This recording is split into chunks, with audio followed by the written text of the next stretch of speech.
keempat yaitu diskusi dan tanya jawab. Yang kelima adalah closing statement. Yang keenam sesi foto bersama. Dan yang terakhir adalah penutup. Nah, menginjak acara selanjutnya yaitu pembacaan tilawah yang akan dibacakan oleh Mas Hafidz. Waktu dan tempat kami persilahkan.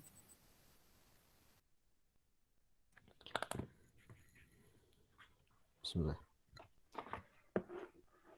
A'udzu billahi minasyaitonir rajim. Wa idza qila lahum ta'alau ila ma anzalallah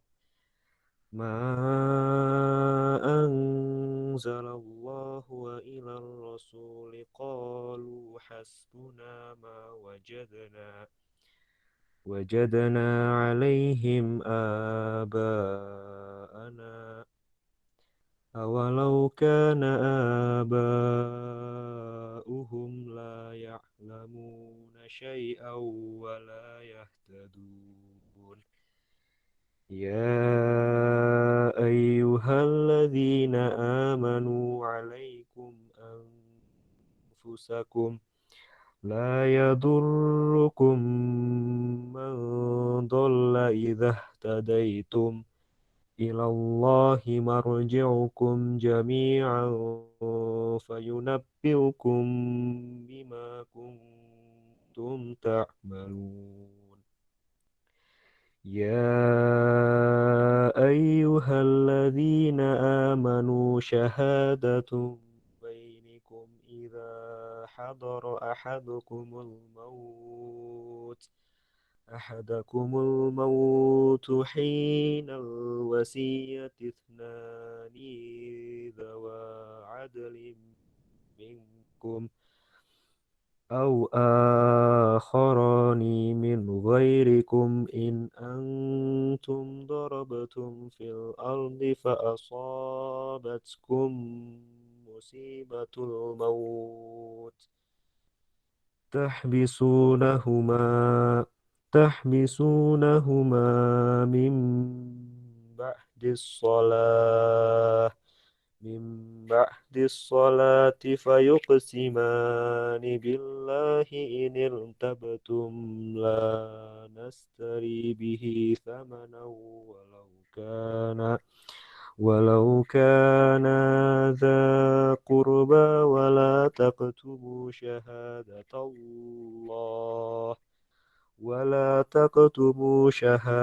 الله إنا إذا لمن الآثمين صدق الله العظيم.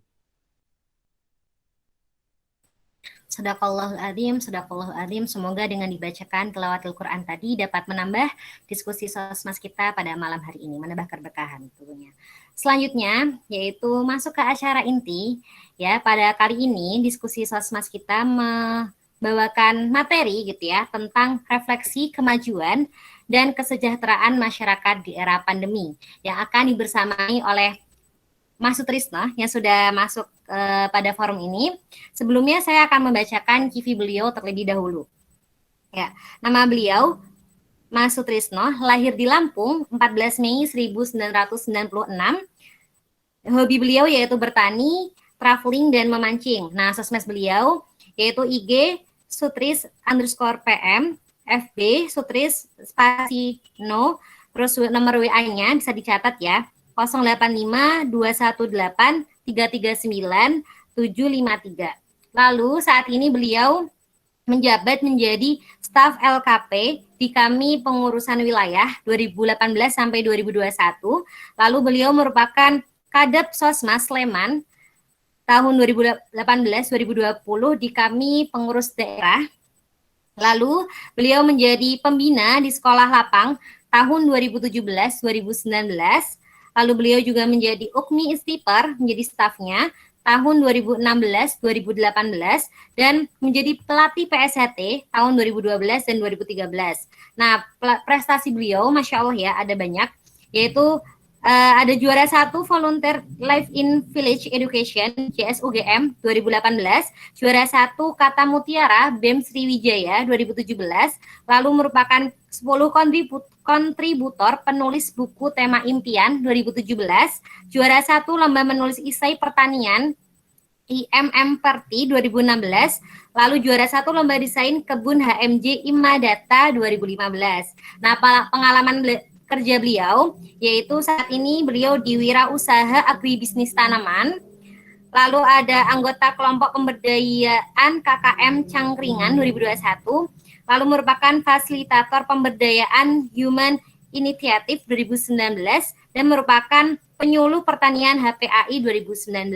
Dan saat ini beliau merupakan alumni Institut Pertanian Stiper Yogyakarta. Jadi Masya Allah ya, beliau sudah banyak pengalaman beliau dalam masyarakat, sehingga pas dengan tema kita kali ini, yaitu refleksi kemajuan dan kesejahteraan masyarakat di era pandemi. Langsung saja, tidak perlu panjang lebar lagi, kepada Mas Sutrisno, waktu dan tempat kami persilahkan. Bismillahirrahmanirrahim. Assalamualaikum warahmatullahi wabarakatuh. Waalaikumsalam warahmatullahi wabarakatuh. Suara saya jelas ya? Jelas. Jelas, Mas. Jelas, Mas.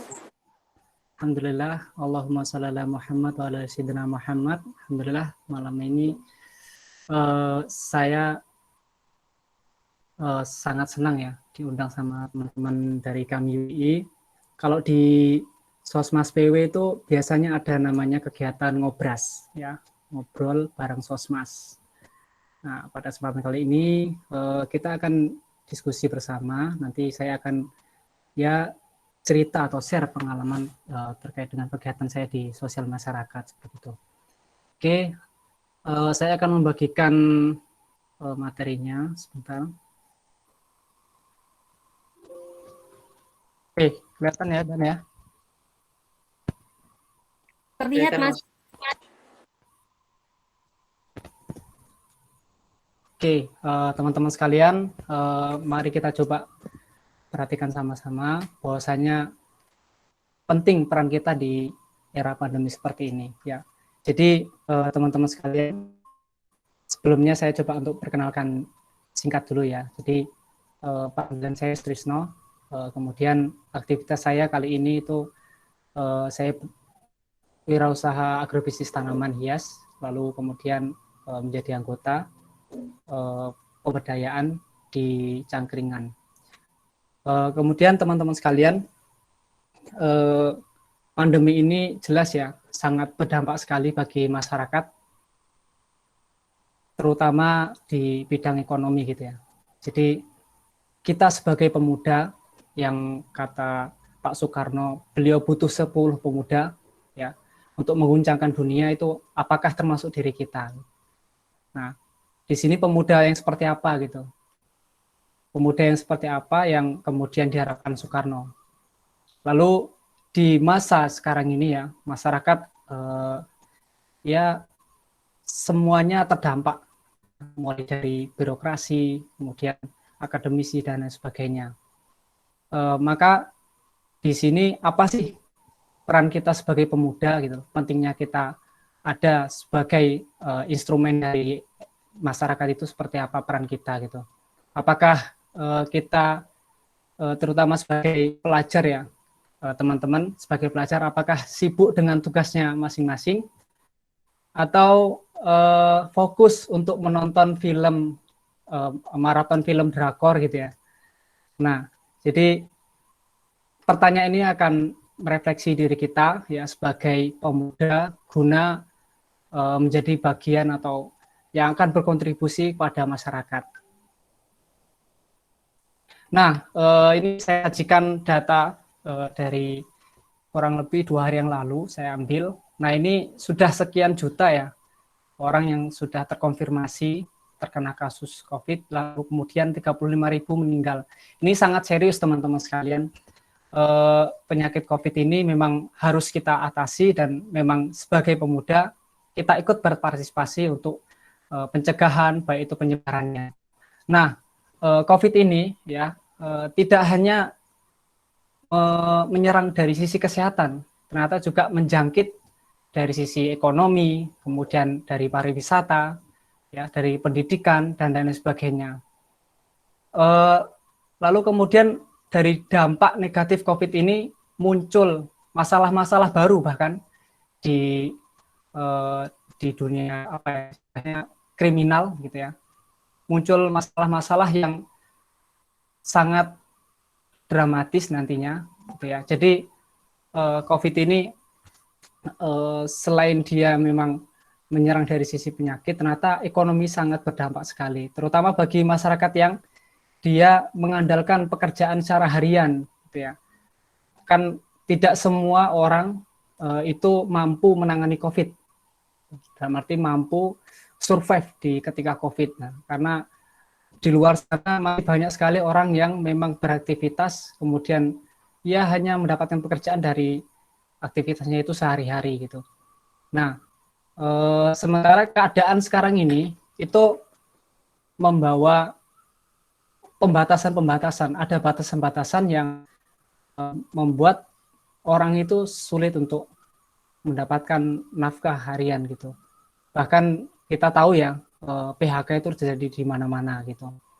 Maka dari sini kita ya sekali lagi sebagai pemuda harus mengetahui nih masalah apa sih yang terjadi di masyarakat, realitanya itu seperti apa sih yang terjadi di tengah-tengah masyarakat itu sendiri. Nah, menurut PSW UGM, Pusat Studi Wanita ini ya, dari UGM, tingkat kriminalitas di Jogja sendiri itu meningkat 35%. Nah, ini saya sajikan data dari 1 sampai 6, tidak saya urutkan ya, dari yang terbesar sampai yang terkecil. Tetapi data ini yang paling banyak terjadi atau kejadian di Jogja itu sendiri gitu. Nah, yang pertama itu narkoba. Banyak sekali orang yang kemudian tidak mendapatkan pekerjaan atau yang tadi di PHK, lalu hiburan yang salah ya. Jadi mereka ya apa ya istilahnya untuk memuaskan diri gitu karena stres. Nah, jadi mereka mencari penghiburan yaitu dengan narkoba. Kemudian penipuan ini. Yang kedua, penipuan itu sering terjadi di alat komunikasi kita, terutama HP lewat SMS ya, itu banyak sekali. Ya, tiap hari tiba-tiba ada info ini Anda mendapat undian sekian, selamat Anda mendapatkan hadiah mobil misalkan gitu. Itu banyak sekali ini. Bahkan nomor saya yang baru aja itu kurang lebih seminggu itu ada yang ngechat seperti itu, ada yang SMS gitu ya. Jadi banyak sekali orang yang kemudian bukan beralih profesi ya, tapi melakukan tindak kejahatan seperti ini. Lalu kemudian pencurian. Nah, pencurian di rumah ini di Yogyakarta banyak juga rumah yang kosong kemudian dijarah atau dicuri ya isinya gitu ya. Kemudian KDRT. Nah, ini karena faktor yang paling banyak menyebabkan KDRT, kekerasan dalam rumah tangga itu adalah masalah ekonomi ya. Jadi karena ya susahnya juga mencari nafkah di saat ini, banyak yang mengadakan perselisihan di antara keluarga, baik itu dari pasangan maupun dari pihak keluarga yang bersangkutan itu ya banyak kasus perceraian bahkan di kala pandemi seperti ini. Kemudian kasus selanjutnya itu pemerkosaan dan pemerasan. Nah, di sini coba kita lihat lagi bagaimana realitanya di lapangan kasusnya ya, terutama di Indonesia ini ya, supaya ya ini tidak berniat untuk menambah masalah teman-teman gitu ya, karena kita tahu ya apa yang kita bisa lakukan sebagai pemuda ini dari masalah-masalah ini. Kita coba lihat masalah yang ada di Indonesia khususnya dan banyak sekali terjadi ketika pandemi ini muncul. Nah, ini salah satu kasus-kasusnya yang saya ambil ya. Dan ini menurut saya agak miris ya melihatnya. Karena kondisi pandemi, misalkan ini seorang polisi disebut tolong pencuri susu formula di Pekalongan. Nah, kasus ini, Bapak polisi ini ceritanya yang si pencuri adalah penjual es, lalu kemudian dia masuk ke minimarket, lalu hendak membeli susu formula untuk anaknya. Tetapi karena kekurangan uang, beliau terpaksa mencuri. Gitu. Karena mungkin penghasilannya yang sedikit, gitu ya. Jadi beliau uangnya yang rencana untuk beli itu katanya untuk modal lagi. Beliau nggak punya uang, lalu memasukkan susu formulanya itu ke bajunya, lalu ada istri dari polisi yang mengetahui lalu melaporkan ke suaminya. Lalu apa yang terjadi ketika dibuktikan, ternyata bapak si pencuri ini itu memiliki anak balita usia 6 tahun, anak usia 6 tahun dan balita usianya kurang lebih 5 bulan. Tuh. Jadi sangat miris sekali dampak dari COVID ini, apalagi kalau kita membayangkan itu adalah tetangga kita ya. Nah, tetangga kita itu mendapatkan kejadian seperti ini gitu loh. Apakah yang terjadi? Padahal Rasulullah itu bersabda bahwasanya bukanlah seorang mukmin ketika dia kenyang sementara tetangganya itu rasa kelaparan. Tuh. Ada juga ini kejadian nenek asal Sidoarjo, Cilacap. Nah, ini mungkin teman-teman udah tahu ya beritanya. Mencuri uang 100.000. Nah, nenek ini dia pergi ke pasar ya. Dan itu tidak punya uang sama sekali. Kemudian dia hendak mencuri dan ketangkap waktu itu. Ketangkap mencuri, lalu sempat dikata-katai kasar dan juga diperlakukan tidak etik lah sama warga. Mungkin kan di sisi lain warga juga geram ya. Nah, tapi cerita di baliknya itu sangat merenyuhkan ya. Jadi si nenek ini posisinya juga ditinggal sama suami dan anaknya di rumah sendirian, ditinggal merantau ya. Nah, jadi beliau juga bingung mau makan apa hari ini gitu. Makanya beliau nekat untuk mencuri. Pada akhirnya si polisi itulah yang menolong. Tuh, ada lagi kasus perjuangan sekolah online. Kalau ini si bapak mencuri HP orang untuk sekolah anaknya. Karena sekarang itu kan online dan bapaknya tidak punya uang untuk membeli HP, jadi dia niat mencuri. Nah, teman-teman sekalian, kenapa kok saya sebutkan kasus-kasus ini? Karena kita coba menganalisis atau mempelajari dari masalah ini sih, apa sih ternyata yang bisa kita lakukan gitu sebagai pemuda. Apakah hanya sebagai penonton saja dari masalah-masalah ini? Ini pun mungkin di sekitar kita banyak ya. Di sekitar kita banyak, tidak hanya di tadi di Cilacap, Kalongan, tapi di Jogja mungkin banyak. Cuma kita yang harusnya lebih banyak mencari dan mengetahui. Lalu siapakah penyebab masalah ini gitu? Siapa yang disalahkan? Lalu kemudian nah, kenapa sih muncul beragam masalah? Apakah salah pemerintah gitu ya? Kalau dibilang salah pemerintah ada benarnya, tetapi tidak semua gitu ya. Tidak semua salah pemerintah. Di sini ada elemen-elemen pemerintah yang seharusnya bertanggung jawab. Saya misalkan ya, ada pemisalan ketua OSIS gitu ya. Ketua OSIS itu sebagai pemerintah, kemudian ada anggotanya ya sebagai pemuda gitu ya. Nah, ketika pemerintah ini sibuk dengan urusan-urusan besarnya, kemudian tidak ada pelaporan dari anggotanya gitu. Padahal dari anggotanya salah satunya itu ada yang sakit parah dan butuh uang. Itu maka pemerintah tidak tahu. Tuh, makanya analogi ini coba kita gunakan. Bahwasanya tidak hanya pemerintah yang berperan untuk mengatasi masalah-masalah yang sangat kompleks ini, tetapi juga ada peran pemuda, ada peran NGO dan lain sebagainya itu yang harusnya ikut kontribusi di dalamnya. Oke, kita lihat ya, pemuda ini biasa dengan semua resource-nya itu yang dimiliki itu sebagai modal besar lah dibandingkan ya orang-orang yang sudah tua dan punya kepentingan gitu. Nah, yang pertama itu pemuda itu dikenal dengan idealis. Nah, bagaimana yang kita miliki itu kita punya ide dan ide itu tuh seperti apa ya? Membentuk prinsip gitu. Memang harusnya aku lakuin gitu. Jadi semisal teman-teman ada program gitu yang menurut teman-teman itu adalah baik dan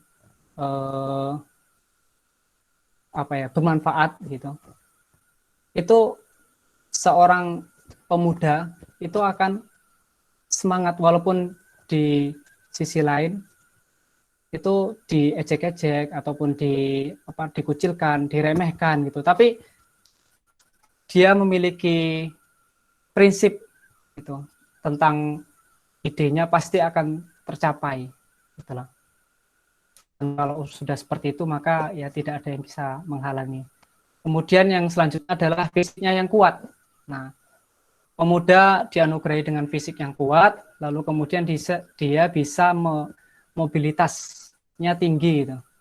Jadi di sini sebagai pemuda dia mampu untuk bergerak dan aksi lebih banyak. Selanjutnya adalah semangat. Nah, ini adalah bagaimana seorang pemuda itu ya ketika dia memang menginginkan sesuatu itu semangat sekali gitu. Nah, sangat semangat, sangat bergairah gitu. Tuh, kemudian pemuda itu menginginkan hal-hal yang baru. Jadi karena dia masih belum banyak yang diketahui, jadi terus mencoba dan melakukan hal-hal yang baru. Hasilnya adalah suatu kreativitas dan inovasi yang terus dilatih di masa-masa muda ini. Tetapi di sisi lain juga pemuda minim akan pengalaman. Jadi di sini bisa dilengkapi dengan adanya orang-orang tua sebenarnya. Karena saking semangatnya dia mencoba, kemudian akan menemui kegagalan, tapi kegagalan itu akan menjadi pengalaman. Dan pengalaman itu sebenarnya bisa juga disaringkan ataupun bisa didiskusikan dengan orang tua. Nah, kemudian selanjutnya adalah kurang pertimbangan. Nah, ini pemuda yang dia memang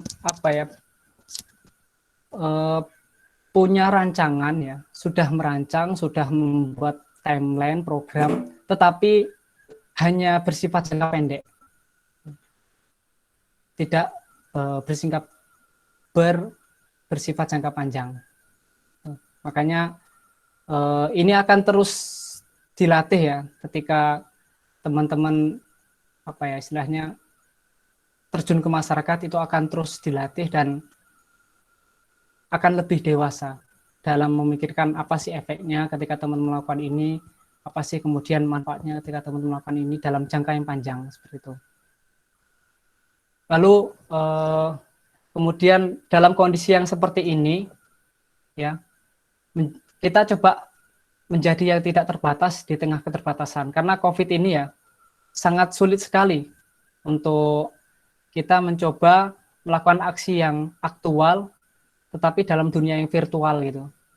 Makanya teman-teman sekalian, bagaimana mencari solusi dari permasalahan yang ada tadi yang sudah saya terangkan, itu dicari solusinya, dicari jalan yang terbaik. Kemudian coba untuk membuat resolusi membuat hal-hal yang bisa teman-teman lakukan gitu. Sekecil apapun perbuatan teman-teman, itu akan berarti di masyarakat. Oke. gerakan pemuda di era pandemi ini sangat banyak sekali ya, kalau kita lihat dari sisi online maupun offline. Kalau yang online memang banyak seliweran di sosial media kita gitu, ya. Nah, di sini teman-teman sekalian ada momentum yang bisa dilakukan ketika pandemi ini, karena banyak orang yang melakukan viralisasi kalau aku bilang ya di sosial media ini. Semisal dia memfoto tukang becak yang di Jogja gitu ya. Kemudian memberikan redaksi untuk ajakan donasi atau galang dana di situ. Nah, itu banyak sekali sekarang bertebaran di sosial media. Nah, apakah selama ini teman-teman yang aktif di situ, aktif untuk menolong atau hanya untuk melihat saja sebagai penonton atau sebagai pemain itu? Kemudian di online sekarang juga banyak ya, apalagi platform-platform yang besar, ya platform fundraising seperti kitabisa.com gitu. Itu bisa teman-teman manfaatkan. Nah, jadi ketika sekeliling kita atau ada orang yang memang kita kenal atau kita tahu itu mereka kesusahan, ya dengan teknologi yang kita punya, kita bantu mereka untuk dipublish, kemudian minta donasi gitu. Sesimpel itu sebenarnya untuk membantu masyarakat di sekeliling kita.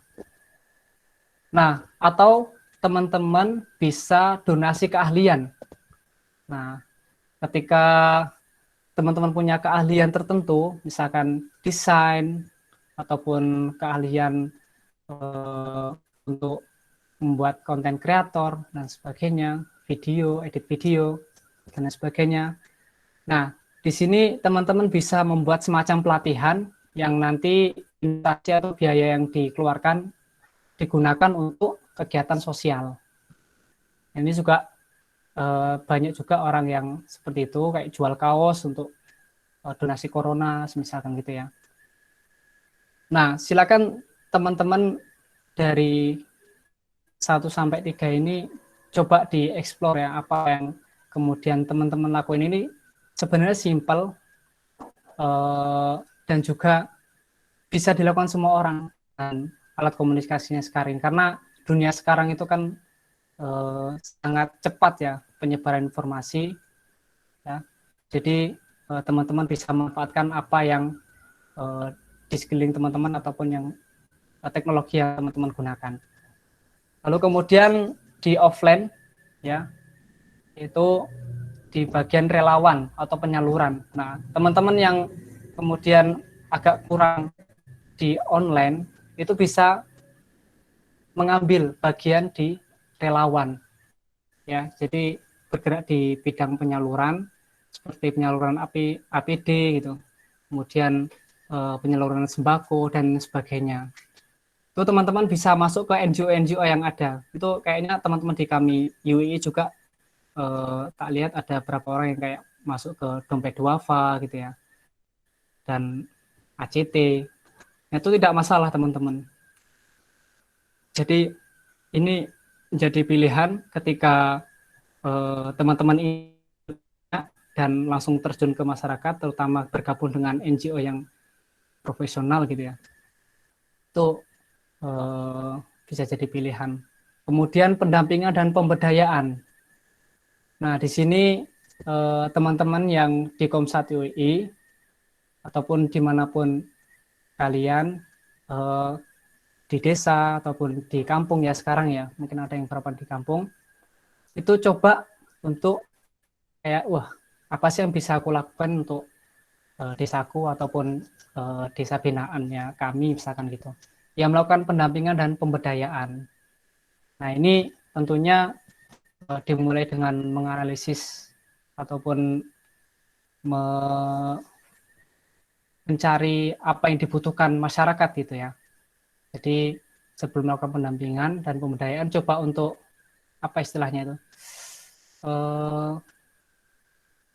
mengumpulkan informasi lah ya, mengumpulkan informasi, lalu kemudian dicari solusi apa yang mereka butuhkan, dan teman-teman di sini pasti punya ide kreativitas lalu kemudian digerakkan di desa itu ataupun di wilayah yang teman-teman tuju.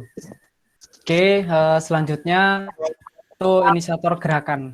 Nah, jadi teman-teman sekalian, saya rasa memang teman-teman itu punya inilah kayak kreativitas dan sebagainya. Apalagi seorang pelajar ya, pastinya mungkin terbesit dalam pikiran teman-teman, apa sih yang bisa saya lakukan.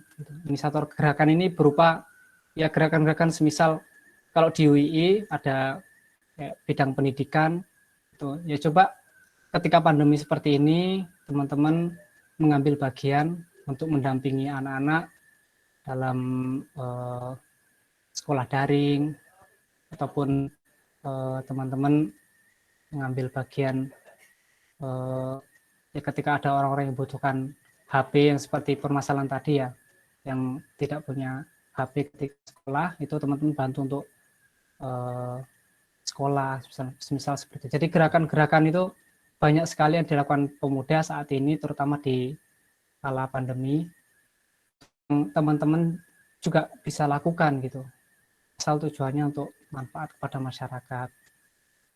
Nah, selanjutnya ini akan cerita mengenai kegiatan-kegiatan sosial yang mungkin sebelum adanya pandemi ya, yang teman-teman UI juga berpartisipasi di dalamnya. Nah, di sini coba kita untuk perbanyak aksi dan dari narasi ya, perbanyak aksi dari narasi.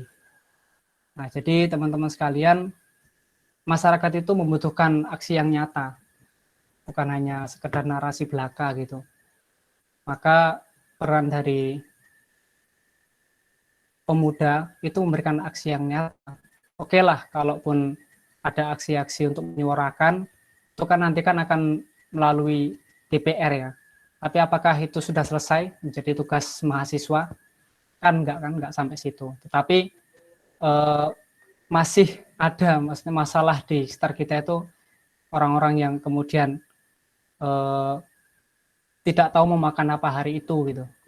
Masih banyak di sekitar kita. Bahkan dia yang berjualan keliling, kalau teman-teman lihat kayak jualan bunga ini laku enggaknya gitu di jalan-jalan dan sebagainya, itu seharusnya peran teman-teman yang aktif di situ untuk kontribusi nyata, mulai dari hal yang terkecil sebenarnya. Tidak harus membuat platform atau startup ataupun kayak semacam gerakan-gerakan yang besar, tapi mulailah dari yang kecil dan mulailah dari diri sendiri. Lalu teman-teman jadi influencer kebaikan, dan karena kebaikan itu harusnya berjamaah gitu ya. Berarti alangkah lebih baiknya itu bareng-bareng lah. Jadi ajaklah teman-teman yang lainnya, niatkan untuk kebaikan, maka nanti hasilnya ya kita nggak tahu ya hasilnya itu besar atau kecil. Paling tidak dengan mengajak kebaikan itu teman-teman akan mendapatkan kebaikan juga. Nah, ini ada kayak galang dana biasa lah ya, teman-teman bisa berpartisipasi, tapi harapannya tidak hanya ikut berpartisipasi aja, tapi teman-teman yang buat agenda itu sendiri dan menggerakkan teman-teman yang lainnya gitu. Karena namanya pemuda itu kan pasti apa ya, punya power lah untuk mengajak teman-teman terdekat dan sebagainya ya, mulai dari kelompok-kelompok kecil kita gitu. Ini juga ada kayak donasi di panti.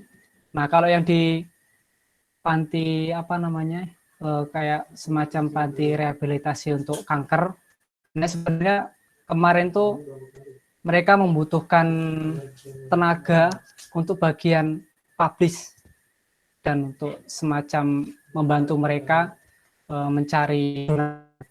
Ini banyak sebenarnya orang-orang yang berharap sama mahasiswa gitu, sama pelajar yang sejatinya sebenarnya tidak banyak mengerti tentang masyarakat, tapi masyarakat itu sendiri berharap banyak kepada mahasiswa supaya memfasilitasi mereka gitu, atau membantu mereka untuk ya lebih survive lah, ataupun untuk melewati belajar tentang teknologi dan lain sebagainya gitu. Banyak sekali. Saya juga pernah melakukan penelitian di Bantul karena saya pertanian, jadi penelitian tentang padi gitu ya. Itu di sana ketemu petani dan waktu itu saya semester 6 ya. Nah, petani itu banyak nanya tentang bagaimana mas obatnya ini dan lain sebagainya. Padahal saya juga masih pemula, minim pengalaman gitu. Tapi setiap hari ke sana pasti ditanya-tanyain gitu. Kayak dikuak-kuak, ini apa sih yang didapat dari kuliah gitu loh. Apakah teori aja gitu. Nah, ditanya ini dan sebagainya. Jadi mereka tuh mengharapkan solusi-solusi dari mahasiswa gitu. Apa sih yang bisa kalian beri untuk kami gitu loh. Nah, ini juga ada dokumentasi tentang kegiatan di panti jompo ya di daerah Pakem waktu itu. Nah,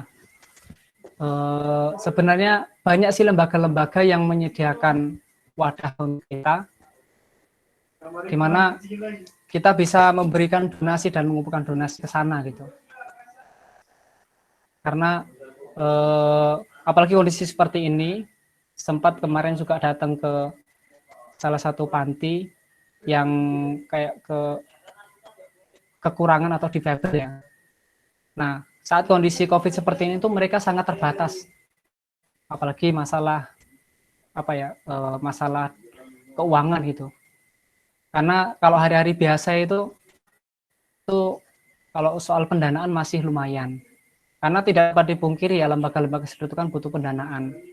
Tapi kondisi seperti ini ya sangat sulit orang datang ke panti itu, kemudian agak parno dengan pandemi seperti ini. Jadi untuk kebutuhan-kebutuhan panti itu sangat minim. Itu kan sangat miris ya. Nah, itu ada di daerah Ngaglik, panti difabel. Nah, jadi teman-teman sekalian sebenarnya banyak sih yang membutuhkan peran kita gitu. Dan tidak perlu jauh-jauh gitu, dimulai dari kerabat kita dulu ataupun teman-teman kita yang berkontribusi di sana. Misal ini ada gambar Mas Imam ya. Kemarin Mas Imam sempat kayak ekspedisi ke Pulau Buru ya, kalau nggak salah. Nah, itu beliau mengajar anak-anak dan di sana sangat miris sekali anak-anak itu. Kalau di tempat kita kan mungkin pakai sepatu dan sebagainya, mereka ya jarang yang pakai sepatu. Kemudian ya dengan apa adanya lah, transportasi pun kadang jalan kaki ya, seperti yang kita lihat lah, seperti yang teman-teman tahu di pelosok seperti itu. Nah, ketika ada rekan kita yang terjun ke sana ya coba kita bantu gitu, tidak jauh-jauh. Jadi dari rekan kita itu kita dukung apa program yang dia lakukan di sana, kemudian kita bantu sebisa kita dan kita coba menggalang dana ataupun yang ngumpulin uang recehan kita dan sebagainya gitu. Itu untuk membantu orang-orang sana, karena sedikit yang kita bantu itu besar bagi mereka. Tuh. Ada juga ini Simbah ya, beliau sudah almarhum, Mbah Mardio ya. Dulu mungkin teman-teman juga tahu di Sosmas. Ini kalau menurutku sih ya pengalaman yang sangat berkesan ya, maksudnya ketika berkesannya dalam arti bukan seneng tapi sangat sedih gitu. Ketika di usia renta beliau itu hidup sendiri lah. Ada orang yang mengurus, tetapi orang yang ngurus itu pun sibuk gitu loh dengan urusannya juga. Beliau tidak ada saudara yang mau mengurus gitu. Jadi beliau di usia yang mungkin sudah senja ini ya tidur di alas kardus dan dengan atap yang bocor seperti itu. Kalau teman-teman kemarin ke sana di daerah Demangan itu sangat miris banget. Dan itu dekat dengan mungkin kampus ya, kampus UNY sendiri. Nah, sebenarnya di sekitar kita itu banyak orang yang kesusahan seperti beliau. Saya juga pernah menemukan orang yang beliau tidak bisa melihat ya, jadi tunanetra, kemudian beliau harus mencari nafkah dengan jualan sapu. Jadi beliau itu jalan kaki dari Pasar Pakem yang ngambil sapu, kemudian pulang sampai ke rumah di Jalan Besi yang dekat POM, kalau teman-teman tahu. Nah, di situ sebenarnya ya dekat juga dengan kampus, tapi tidak tidak terfasilitasi, tidak terjangkau gitu. Nah, beliau ini juga yang penjual sapu ini posisinya hidup sendiri, tidak punya istri, tidak ada yang ngurus, kemudian rumahnya jauh dari kata layak gitu. Dan tumpang dengan tanah kas desa. Nah, jadi teman-teman sekalian, ya kita nggak bisa bayangkan sih kalau itu posisinya juga ada pada diri kita gitu ya. Kita juga nggak mau jelas ya dalam posisi seperti itu. Tapi namanya hidup yang beliau atau mereka dapati itu jauh ya, lebih beruntung kita gitu loh. Maka di sini teman-teman harusnya yang membuka hati lah, membuka pikiran kita ketika melihat orang-orang seperti itu, apa sih yang bisa kita bantu ataupun apa yang bisa kita berikan pada mereka.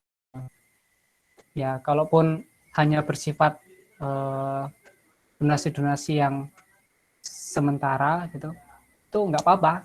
Misalkan ngasih uang berapa, atau donasi-donasi yang sifatnya itu berkelanjutan, itu malah lebih baik. Nah, itu awalnya dari pikiran teman-teman, dari keresahan teman-teman. Sebenarnya banyak hal yang menjadi PR kita sebagai pemuda, dan teman-teman silakan ambil andilah dari permasalahan yang ada gitu. Nah, ini juga ada cerita yang menarik ketika di Mbah Mardio. Jadi kita juga nggak sangka waktu itu kedatangan DPRD dari salah satu fraksi, kemudian datang juga polisi di situ sama pihak dari kelurahan. Nah, ini kita juga nggak nyangka, padahal mereka tuh awalnya ya mungkin karena banyak hal yang diurus, jadi Mbak Mardio ini kadang luput dari inilah pengawasan gitu. Walaupun sempat dulu mau dibangun rumahnya tapi nggak boleh gitu. Maksudnya karena ada kayak tanah yang ada sedikit permasalahan tanah lah gitu. Jadi nggak boleh dibangun rumahnya situ. Nah, namun seiring waktu ya beliau juga si Mbah Mardio ini juga nggak terurus gitu. Padahal umurnya itu tidak terlalu tua, cuma karena fisiknya kurang nutrisi jadi beliau terlihat kurus, kering, lalu kemudian jatuh sakit kemarin. Nah, kejadian uniknya itu ketika kita coba membagikan ke rekan-rekan, nah salah satu rekan itu dia mencoba untuk mengekspos itu ke sosial media Facebook, dan di situ banyak sekali respon, apalagi orang-orang Jogja ya, asli Jogja, kemudian melaporkan kemana-mana gitu. Salah satunya pihak yang datang itu dari DPRD, kemudian dari pihak kepolisian untuk terjun dan kemudian memberikan bantuan. Nah, itu kalau enggak terjemah ataupun apa istilahnya kita tahu simbahnya akan ada yang menolong gitu lah. Bahkan di akhirat beliau mungkin ya dalam keadaan yang miris, rumahnya aja hampir roboh gitu. Nah, makanya pentingnya peran pemuda itu di mereka mengeksplor, mencari apa sih yang bisa aku bantu, kemudian mencoba untuk mencari solusi dari situ, dan kemudian nanti akan ada jalan gitu. Dari mana akan ada jalan. Lalu kemudian ini dari penggalangan dan pemberian donasi, dan gambar ini kayaknya sebelumnya COVID ya, yang waktu pas COVID yang pemberian donasi. Nah, ini hanya penyaluran saja, yang ada ibu-ibu megang gendong anak, itu penyaluran. Jadi teman-teman tidak perlu berpikir ruwet lah gitu dalam melakukan kegiatan sosial. Tinggal yang simpel aja, gabung sama lembaga, kemudian ikut menyalurkan. Nanti ya, teman-teman akan mendapatkan ya pengalaman, kemudian kepekaan sosial teman-teman. Karena bahaya sekali ketika teman-teman sudah nggak peduli apatis banget sama orang-orang, itu ya akan membuat diri teman-teman sendiri inilah apa namanya antipati lah sama masyarakat, lalu dikucilkan bisa jadi itu. Nah, selanjutnya ini pemberdayaan masyarakat. Nah, ini juga agenda sebelum COVID. Nah, ini kegiatan di KKM. Ya, KKM itu singkatan dari orang yang mendapatkan kartu keluarga miskin. Ya, KKM itu singkatannya. Nah, jadi di Cangkringan itu kebanyakan memang buruh tani yang kita bina, dan mereka yang mendapatkan hasil itu namanya buruh kan mendapatkan hasil hanya dari kerja harian, gitu ya. Tidak memiliki sawah dan sebagainya. Jadi adanya kelompok PP4 ini mencoba untuk menggandeng dari pihak Basnas juga kemarin. Alhamdulillah sempat untuk dikelola, dan saat ini untuk produksi bawang goreng dan rencana mau merambah ke madu sama ternak kambing. Ini di wilayah Cangkringan. Nah, ini juga kemarin sih dapat apa ya, relasi Basnas itu ya dari organisasi dari kami juga. Kan sempat kan dari kami itu mengadakan kami UII ya, mengadakan agenda semacam pelatihan ya untuk pemuda di Despinnya UII kemarin. Nah, itu dari pihak Basnas datang, dan ya saya coba mengambil peluang gitu loh. Dari kami ngambil peluang. Nah, jadi kolaborasi atau hal-hal yang memang kita bisa bentuk bersama itu harusnya diutamakan. Gitu loh. Dengan adanya berbagai pihak yang ikut berkontribusi, maka semakin banyak juga hal yang bisa diselesaikan. Tentunya dengan manajemen yang baik lah. Nah, jadi teman-teman juga di sini harusnya perbanyak silaturahim ya. Jadi dengan silaturahim kemana-mana gitu, tokoh-tokoh masyarakat dan sebagainya, itu akan menambah jaringan teman-teman, dan pasti akan kayak semisal nih datang ke toko si A gitu. Ketika di sana ada permasalahan tentang kambing gitu ya, ini gimana kambing ini dan sebagainya. Kemudian teman-teman silaturahim ke toko B. Nah, tiba-tiba ada obrolan yang tentang kambing juga, dan dia punya bisnis tentang kambing, lalu di sini bisa disatukan. Nah, kadang ada momen-momen seperti itu. Jadi berbagai relasi yang kita punya itu bisa disatukan dan ya dikolaborasikan tadi sehingga mengatasi masalah yang ada. Nah, kemudian teman-teman yang punya keterampilan apapun itu diusahakan yang diusahakan bisa bermanfaat bagi orang lain lah ya. Jadi buat keterampilan yang kamu miliki itu bisa berarti bagi orang lain. Misal kalau kuliah ya di jurusan kedokteran, di jurusan pendidikan, ataupun di jurusan agama dan sebagainya, itu silakan berperan masing-masing, mengambil peran masing-masing. Atau Mas, saya nggak ini nih, di dalam jurusan saya tidak terlalu menguasai dan feel-nya kurang dapat, saya malah cocoknya di ini nih. Ya udah, itu dilatih, kemudian kalau kamu memang sudah ahli, itu silakan berkontribusi di masyarakat. Karena mengapa? Ya sekali lagi masyarakat itu butuh kita, teman-teman. Mereka itu ya kayak berharap lebih lah gitu sama kita. Walaupun di sisi lain kita juga bingung apa yang kita mau berikan, tapi paling tidak teman-teman menyiapkan diri mulai dari sekarang, apa yang teman-teman bisa latih selama di kampus, apa yang teman-teman bisa kemudian kumpulkan keilmuannya di kampus yang bisa dijadikan sumber referensi untuk membantu masyarakat. Tuh. Yang penting perbanyak belajar, nanti teman-teman akan bisa mengajarkan. Nah, lalu apa sih manfaatnya bagi kita pemuda ketika kita terjun ke dalam kegiatan sosial masyarakat? Itu menjadi insan yang bertakwa. Pertama, jadi teman-teman sekalian, karena ada perintah hablum minanas, ya, di mana kita hidup sebagai makhluk sosial. Jadi anggaplah kegiatan sosial ini jadi ibadah. Anggaplah kegiatan yang kita lakukan kepada masyarakat itu ya menjadi amalan-amalan kita gitu loh.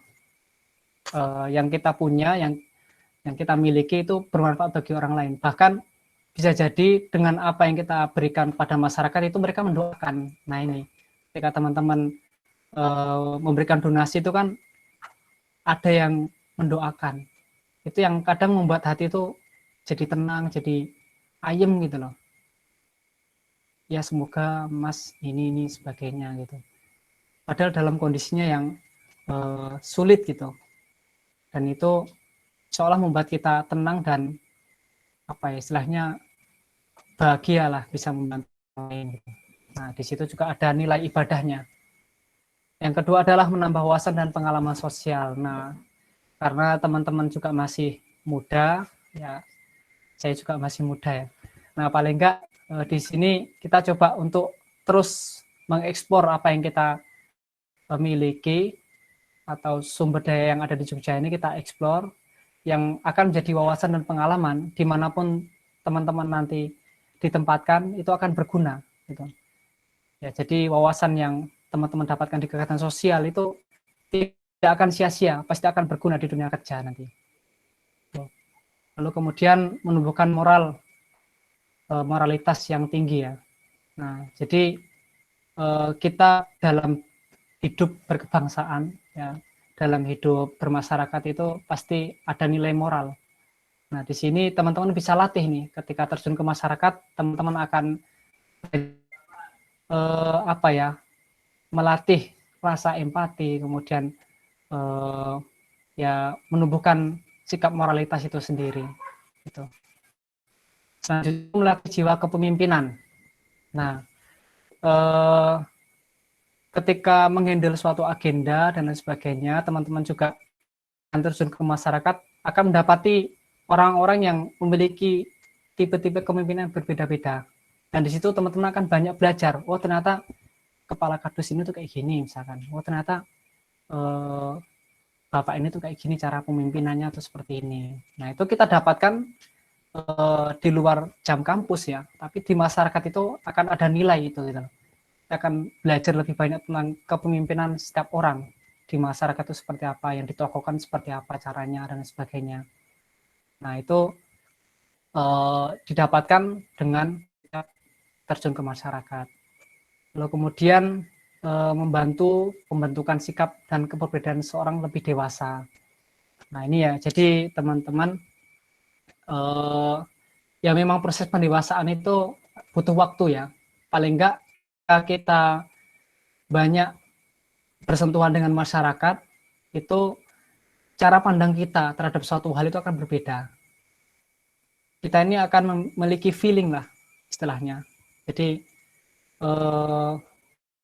akan banyak pertimbangan gitu, tidak tergesa-gesa dalam mengambil keputusan, kemudian akan lebih cermat menentukan keputusan yang terbaik gitu dan sebagainya. Itu pembentukan sikap dan proses kedewasaan itu bisa teman-teman latih di masyarakat ketika nimbrung lah, berkecimpung di masyarakat. Nah kemudian dapat merasakan indahnya berbagi dan lebih mensyukuri. Nah di sini sudah jelas ya, ketika kita berbagi, melihat orang yang lebih kekurangan daripada kita, baik itu secara fisik maupun secara finansial, itu yang membuat diri kita itu kayak ini ya, apa ya namanya, bukan speechless ya, ya seperti inilah, ya tersentuh kali gitu. Jadi perasaan kita itu ya jadi lebih, oh iya ya, sangat sangat bersyukurlah dalam lisan dan hati kita gitu. Karena banyak kita pandang ke atas tapi kita lupa untuk melihat ke bawah, itu yang sebenarnya harus kita imbangi ya. Dengan melihat ke bawah itu kita akan lebih bersyukur, dengan melihat ke atas kita akan lebih semangat. Tuh. Ya mungkin itu yang dapat saya sampaikan teman-teman sekalian. Ya sekarang kita bisa lanjutkan ke sesi diskusi. Apa mungkin yang saya sampaikan itu masih kurang jelas bisa ditanyakan. Oke, terima kasih. Oke, ya terima kasih kepada Mas Sutrisno. Nah, setelah ini masuk ke sesi diskusi dan tanya jawab. Bagi teman-teman yang ingin bertanya, silakan bisa langsung open mic atau menuliskan pertanyaannya melalui room chat. Dipersilahkan. Ada yang ingin ditanyakan dari Mas Krisno? Bisa langsung open mic atau melalui ya. Mas Gali ingin bertanya? Ya, saya izin bertanya. Mas Gali. Ya, Assalamualaikum warahmatullahi wabarakatuh, Mas Sutrisno. Waalaikumsalam warahmatullahi wabarakatuh. Leh. Ya, ya nggak usah perkenalan ya. Perkenalan nggak? Langsung ya? Langsung untuk poin pertanyaan.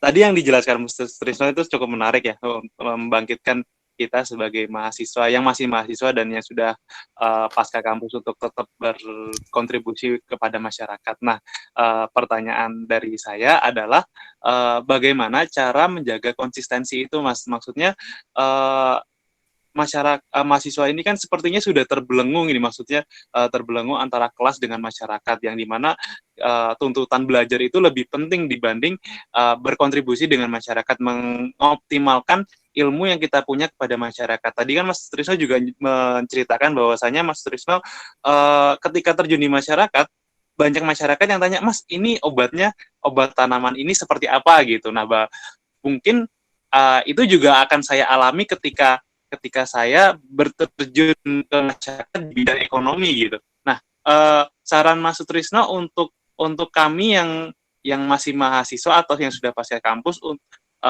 berkontribusi secara keilmuan ke masyarakat itu seperti apa, dan menjaga konsistensi terjun ke masyarakat itu dalam wujud seperti apa gitu. Terima kasih. Ya, baik, pertanyaannya menarik ya. Nah, jadi untuk menjaga konsistensi sebagai mahasiswa itu sebenarnya banyak peluang sih. Maksudnya banyak peluang kita untuk terjun ke masyarakat dan membuat pengabdian. Mungkin teman-teman kan ada program seperti KKN-nya itu yang didukung sama akademis ya. Jadi paling nggak ada pengabdian masyarakat di situ. Nah, teman-teman bisa optimalkan di situ. Kalaupun hanya terbatas dengan waktu, itu ya teman-teman bisa kayak membuat program dan sebagainya untuk melanjutkan dari program yang sebelumnya. Atau, nah ini, jadi teman-teman bisa membuat semacam program yang bisa dibilang inilah sangat simpel ya, sangat simpel, dan kemudian efeknya bisa panjang gitu. Karena ya sebagai mahasiswa jelas ya, apalagi tuntutan mahasiswa akhir dan sebagainya. Biasanya kan selo-selonya kan di akhir ya, tantangannya di situ. Nah, jadi tidak masalah ketika teman-teman ingin terjun ke masyarakat, kemudian tetap menyelesaikan tugasnya, itu tidak masalah. Tapi di sini teman-teman coba untuk membagi waktu itu sendiri ya, karena sepengalaman saya ya di masyarakat itu memang banyak dari kita yang hanya sekedar formalitas gitu, tidak apa ya, memberikan value yang berarti bagi mereka, karena untuk membangun masyarakat itu memang butuh waktu yang lama gitu. Sekitar 2 tahunan untuk memang memandirikan masyarakat itu sendiri. Tapi paling enggak teman-teman mahasiswa tuh bisa berpartisipasi untuk membuka pintu gitu ya, membuka pintu, kemudian memberikan jalan di mana ada peluang di situ yang bisa dikembangkan. Ada contohnya itu dulu saya pernah ikut kegiatan sosial bareng CS UGM ya, di mana kemarin, di Kulon Progo. Nah, itu ada salah satu pemateri yang mengatakan bahwasanya ada mahasiswa KKN UGM itu pergi ke Kalimantan, dan itu daerah tambang. Nah, daerah tambang timah, dan di sana warga masyarakat itu tertutup sebenarnya. Tetapi karena mahasiswa yang KKN ini, dia punya ide kreativitas untuk mengambil data, karena mereka tujuannya juga untuk mengambil data di situ ya. Dan itu datanya sangat penting sebenarnya untuk merubah pola perilaku masyarakat gitu. Nah, karena tidak open masyarakat itu, nah pemuda ini coba untuk mendekati dari sisi sosialnya, dibuat main poli bareng dan sebagainya. Nah, di sini kemudian warga mulai terbuka satu persatu, disampaikan tentang masalah yang ada, kemudian tentang pertambangan liar yang mungkin dilakukan gitu. Nah, kemudian dicarikan solusi dari situ. Nah, mahasiswa membuka pintu, lalu kemudian dicari solusi, dan dari pihak UGM pun membantu. Atau mungkin tidak hanya pihak dari Civitas Akademika, mungkin dari teman-teman punya ya tadi relasi yang lain yang bisa dihubungkan. Karena mungkin ini misalkan si Galih punya kenalan atau sudah KKN di desa tertentu, sudah membuka pintu, kemudian sayang nih nggak dilanjutin, padahal ntar lagi. Nah, karena si Galih punya relasi banyak di situ, maka bisa jadi ada orang yang disambungkan ke situ, kemudian programnya bisa berjalan, bahkan bisa maksimal gitu. Ada yang seperti itu. Nah, itu sebenarnya banyak yang kejadian seperti itu, dan diawali dengan mahasiswa, peran mahasiswa. Di kala kesibukannya, tetapi mereka antusiasmenya ataupun rasa keinginan tahunya sangat tinggi dan ingin berkontribusi pada masyarakat. Nah, itulah akan membuka peluang. Dan tadi salah satu kejadiannya itu ternyata di Kalimantan, ya daerah sana itu apa ya, dari tembaga yang awalnya ilegal, kemudian ternyata dibantu dari pihak ketiga, ya bahasanya itu dari pihak UGM-nya sendiri, itu ternyata malah menjadi perusahaan gitu loh, dan jadi legal ya. Nah, itulah makanya cara mengantisipasi seperti itu. Ataupun kalau tentang komitmen ya, tentang kontinuitas gerakan mahasiswa itu memang terbatas sih, karena mahasiswa itu kan kalau soal kuliah itu paling nggak 4 tahun ya sekarang ya. Nah, jadi bagaimana untuk komitmen dengan dikejar target, ya target harus menyelesaikan ini. Kalau di Instiper misalkan itu sudah paketan ini harus selesai SKS ini dan sebagainya. Tetapi mungkin kampus UI beda ya. Nah, tapi paling nggak dengan adanya kesibukan itu adalah yang memang kita bisa lakukan, ya walaupun itu hal yang kecil. Ya mungkin itu. Oke, terima kasih kepada Mas Trisno atas jawabannya. Ada yang ingin ditanyakan lagi? Saya kembalikan kepada forum. Ada yang ingin ditanyakan kembali pada Mas Trisno? Bisa melalui room chat maupun langsung open mic. Oke, sepertinya belum ada. Saya sendiri Mas ada pertanyaan. Nah, kan di sini kita kebanyakan ada di rumah masing-masing, sedangkan kita organisasi itu ada di kampus. Nah, terkadang kita tuh di daerah masing-masing tuh belum memiliki relasi atau mungkin komunitas dalam berhidupan ke masyarakat gitu. Kira-kira ada tipsnya nggak sih Mas buat kita-kita yang mungkin yang di rumah masing-masing tetap bisa berkontribusi, tapi belum memiliki kenalan gitu? Ya, bisa aja teman-teman berkontribusi dimanapun, asal itu ada alat yang bisa menghubungkan, ya karena sekarang juga era teknologi ya. Itu bisa sekali ketika teman-teman memang berada di daerahnya, ya paling nggak kan sumber yang teman-teman punya kan ada, misalkan teman-teman kampus dan dosen-dosen itu ya apa ya, bukan dimanfaatkan ya, paling nggak sebagai jaringan kita lah. Pasti setiap kalian tuh punya jaringan. Nah, itu yang bisa digunakan untuk beramal. Nah, ketika di desa atau di dusun ada kejadian juga, ini teman saya yang dia bekerja di daerah yang mungkin terpencil, kemudian dia berinisiatif untuk membangun musola di situ. Nah, karena juga tidak mengandalkan dana dari warga di situ, karena mayoritas juga non gitu. Nah, jadi beliau hendak menghubungi rekan-rekan sejawat waktu masa kuliah gitu. Nah, dari situ dapatlah bantuan dana untuk membangun musola. Nah, jadi teman-teman tidak perlu ini ya, maksudnya terlalu berpikir sangat rumit dalam berbuat kebaikan.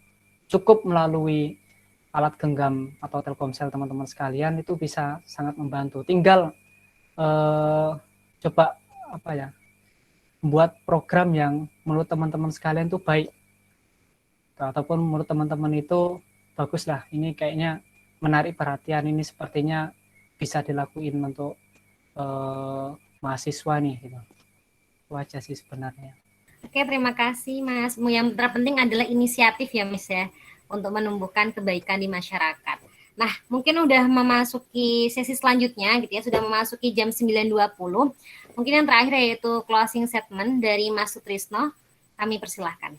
Bisa closing statement Mas? Oh ya. Nah, teman-teman sekalian, sebagai seorang pemuda, sekali lagi teman-teman punya peran penting ya di masyarakat, dan coba teman-teman renungkan lagi ya, selama kita hidup di dunia ini gitu ya, selama kita melewati waktu-waktu yang telah berlalu sampai sekarang, itu apa yang bisa kita berikan kepada masyarakat gitu. Karena sejatinya kan sebagai seorang yang terpelajar gitu, seharusnya teman-teman, seharusnya kita ya paling enggak memegang nilai moral ya, untuk ikut berkontribusi mencerdaskan masyarakat, membantu masyarakat gitu. Tidak harus mengurusi kepentingan kita sendiri terus gitu, karena tidak akan habis ketika urusan-urusan kita sendiri itu kita cukupi, itu tidak akan habis. Tapi ketika kita menolong orang, insya Allah akan ada pertolongan yang Allah berikan dari yang lainnya, seperti itu. Nah, jadi teman-teman sekalian, jangan berpikir berat untuk menolong seseorang. Dimulai dengan diri sendiri, kemudian mengajak teman-teman kita, lalu kalau bisa kita mengajak orang banyak. Jadi teman-teman sekalian, sebagai seorang pemuda harusnya lebih semangat, harusnya lebih produktif ya, karena di fase kita ini ditunggu-tunggulah oleh masyarakat, dan masyarakat berharap lebih terhadap kehadiran kita sebagai seorang pelajar. Mungkin itu dari saya. Oke, Masya Allah, terima kasih kepada Mas Trisno. Mungkin intinya adalah pemuda itu diharapkan dapat memberikan solusi-solusi pada permasalahan di masyarakat, sehingga kita perlu mengambil peran di masyarakat. Dan terpenting juga yaitu kita harus memperbanyak belajar, lalu nanti kita dapat mengajarkannya. Nah, oke, terima kasih kepada Mas Sutrisno atas materinya. Semoga dapat kita aplikasikan, dapat menjadi reminder kita buat para pemuda untuk tetap mengambil peran di masyarakat meskipun di era pandemi seperti ini. Nah, oke, memasuki sesi selanjutnya yaitu foto bersama yang akan dipimpin oleh Mas Andi. Ya. Untuk teman-teman yang belum open kamera, bisa dipersilahkan untuk open kamera. Kita akan foto bersama. Oke, terima kasih kepada Mas Andi. Yes, terima kasih juga kepada teman-teman semua yang telah open kamera. Nah, tidak terasa kita sudah di penghujung acara, di penghujung agenda kita, yaitu di diskusi Sosmas kita pada malam hari ini. Semoga kita dapat tadi ya mengaplikasikan materi yang kita dapatkan pada hari ini, tidak hanya materi aja, tapi kita dapat mengaplikasikannya untuk kehidupan kita sehari-hari. Ya, sekali lagi saya juga ucapkan terima kasih kepada Mas Trisno yang sudah berkenan untuk mengisi kita pada agenda malam hari ini. Nah, mari kita akhiri diskusi Sosmas kita dengan membaca hamdalah dan doa kafaratul majelis. Alhamdulillahirabbil alamin. Subhanakallahumma wa bihamdika asyhadu an la ilaha illa anta astaghfiruka wa atubu ilaik. Ya, saya Adilatul Fauzia selaku moderator, banyak salahnya. Kurang lebihnya saya mohon maaf. Billahi taufiq wal hidayah. Wassalamualaikum warahmatullahi wabarakatuh.